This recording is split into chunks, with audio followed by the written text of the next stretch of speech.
ਵੱਡਿਆਂ ਘਰਾਂ ਦੇ ਬੀਬਾ ਹੋਣਗੇ ਨੀ ਸ਼ੌਕ, ਸਾਡੇ ਲਈ ਫਜ਼ੂਲ ਦਿਲਾਂ ਦੇ ਵਪਾਰ ਨੇ।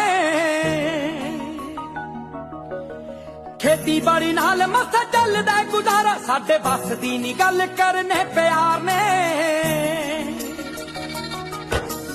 ਵੱਡਿਆਂ ਘਰਾਂ ਦੇ ਬੀਬਾ ਹੋਣਗੇ ਨੀ ਸ਼ੌਕ, ਸਾਡੇ ਲਈ ਫਜ਼ੂਲ ਦਿਲਾਂ ਦੇ ਵਪਾਰ ਨੇ। ਖੇਤੀਬਾੜੀ ਨਾਲ ਮਸਾ ਚੱਲਦਾ ਗੁਜ਼ਾਰਾ, ਸਾਡੇ ਵੱਸ ਦੀ ਨੀ ਗੱਲ ਕਰਨੇ ਪਿਆਰ ਨੇ। ਉਹ ਡੇਟ ਵਾਲੇ ਦਿਨ ਕਦੇ ਆਉਣੇ ਨਾ ਨਿਰਾਸ਼, ਸਾਡੀ ਰਹਿੰਦੀ ਆ ਉਡੀਕ ਖੇਤਾਂ ਦੀਆਂ ਵੱਟਾਂ ਨੂੰ ਨੀ। ਲੱਗ ਜਾਂਦੀ ਆ ਜਵਾਨੀ ਕਰਜੇ ਹਿਲਾਉਂਦੇ ਆ, ਕਿੱਥੋਂ ਸੁੱਟਦੇ ਪਿਆਰ।